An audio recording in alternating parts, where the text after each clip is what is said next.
여러분 안녕하십니까? 북한 김정은 국무위원장과 푸틴 러시아 대통령이 4년 5개월 만에 만났습니다.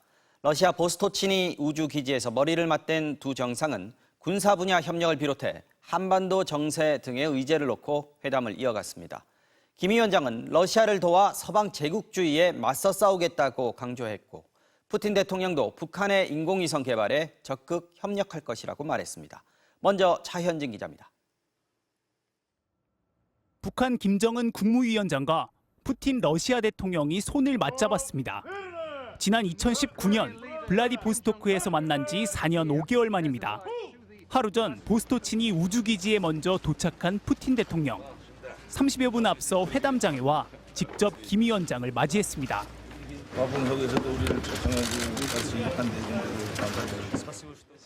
인사를 나눈 북러 정상은 정상회담에 앞서 소유즈2 로켓 발사 시설을 함께 둘러봤습니다. 양국 대표단이 배석한 정상회담은 현지 시간 낮 2시 반쯤 우주기지 안에 있는 발사체 설치 시험동에서 시작됐습니다. 국기 앞에 앉은 두 정상은 모두 발언에서 양국 간 협력을 약속했습니다. 우주와 군사 분야를 포함해 한반도 정세 등 다양한 이야기를 나눌 예정이라고 밝혔습니다. экономического взаимодействия, по вопросам гуманитарного характера, по ситуации в регионе. 특히 김 위원장은 러시아가 미국을 비롯한 서방에 맞서 성스러운 싸움을 벌이고 있다고 평가하며 함께 싸우겠다고 강조했습니다. 시정일관 러시아 정부 그 당시께서 취하시는 모든 조치에 전적인 무조건적인 지지를 표명해왔고 앞으로도 언제나 반제사주 전선에서 언제나 러시아와 함께 있을 것임을. 오후 4시쯤 배석자 없이 1대1 회담까지 진행한 두 정상은 3시간에 걸쳐 정상회담을 모두 마치고 만찬에 들어갔습니다. 이 자리에 참가한 모든 동지들의 건강을 위해서 잔을 들 것을 제기합니다. 만찬에 앞서 푸틴 대통령과 김정은 위원장은 회담 분위기가 우호적이었으며 양국이 단절없는 전략적 관계가 형성될 것이라고 평가했습니다. 이번 정상회담이 하루 만에 끝날 것이라고 크렘린궁이 밝힌 가운데 김정은 위원장은 만찬 직후 우주기지를 떠났습니다. 북러 정상이 만난 건 이번이 15번째로 김 위원장은 앞으로 수호이 전투기 생산 공장을 방문한 뒤 쇼이구 러시아 국방장관과도 회담을 나눌 예정인 것으로 알려졌습니다. MBC 뉴스 차현진입니다. 윤석열 정부가 국방부, 여성가족부, 문화체육관광부까지 3개 부처의 장관 후보자를 발표했습니다. 특히 문체부 장관 후보자에는 유인촌 전 장관이 지명이 됐는데요. 현 정부 곳곳에 이명박 정부 시절 요직을 거쳤던 인사들이 대거 포진하게 됐습니다. 조희영 기자가 취재했습니다. 윤석열 대통령이 새 부처에 대한 개각을 단행했습니다. 국방부 장관에 신원식 국민의힘 의원, 문화체육관광부 장관에 유인촌 대통령 문화체육특보, 여성가족부 장관에 김행 전 국민의힘 비대위원을 후보자로 지명했습니다. 이 가운데 현 정부가 폐지를 추진했던 여가부에 대해서는 김 후보자가 전환기에 처한 여가부 업무를 원활히 추진할 적임자라는 설명이 이어졌습니다. 이번 개각으로 윤석열 정부 주요 인사들의 이명박 정권 색채가 더 짙어졌습니다. 유인촌 후보자는 이명박 정부에 이어 또다시 문체부 장관에 지명됐습니다. 많이 부족한 저에게 이런 큰 일을 맡겨주셔서 사실 어깨가 많이 무겁습니다. 윤 대통령이 MB 정부의 요직을 지낸 인사들을 등용한 건 이번이 처음이 아닙니다. 이주호 사회부총리 겸 교육부 장관, 이동관 방송통신위원장에 이어 제가 소개를 좀 하겠습니다. 이주호 교육과학문화수석 소개합니다. 다음 이동관 대변인 소개합니다. 대통령실 김대기 비서실장을 비롯해 김태효 안보 1차장, 김은혜 홍보수석 등은 모두 MB 청와대 출신입니다. 대통령실 고위 관계자는 과거 정부에 한 번 몸을 담았다는 것은 큰 기준은 아니라며 전문성, 책임성, 역사적 소명 등을 집중적으로 봤다는 답을 내놨습니다. 이른바 신보수를 뜻하는 뉴라이트란 단어는 동아일보 기자이던 이동관 방통위원장이 사용하기 시작했습니다.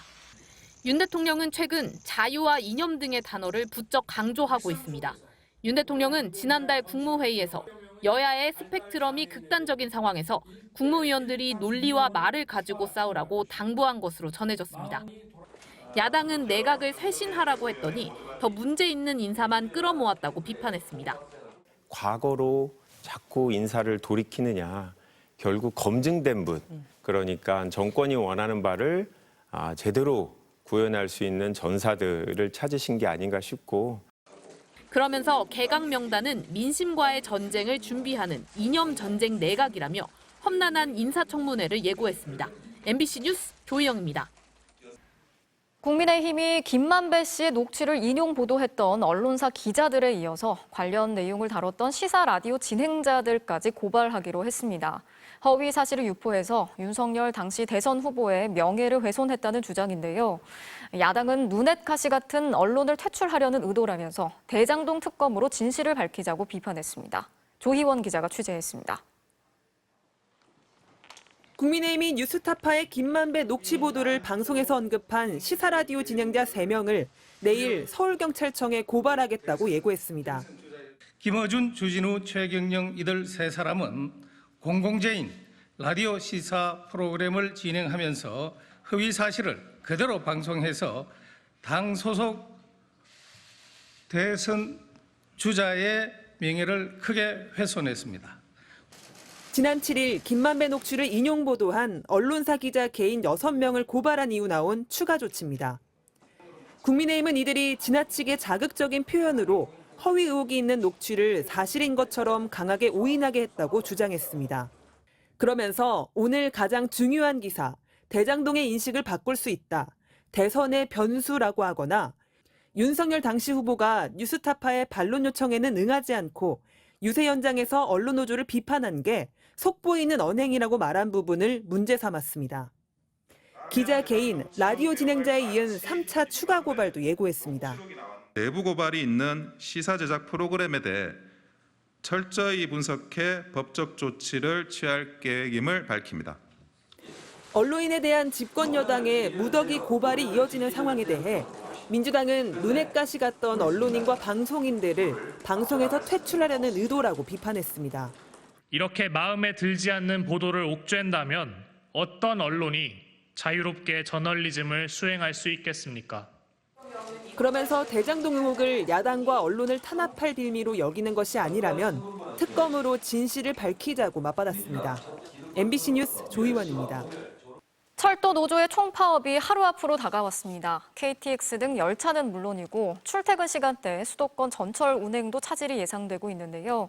코레일 노사가 막판 교섭을 진행했지만 결국 합의에는 이르지 못했습니다. 취재 기자를 연결해서 자세한 소식 알아보겠습니다.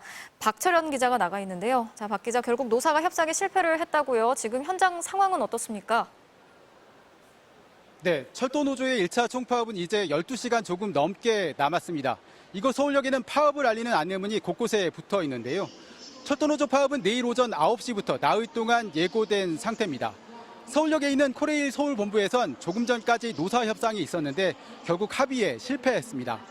막판 협상이 결렬되면서 당장 내일 오전 9시부터 열차 감축 운행이 불가피합니다. 우선 수도권 전철은 평소의 75% 수준으로 운행이 줄어듭니다. KTX는 68%, 새마을호와 무궁화호는 각각 58%와 63% 수준으로 감축됩니다.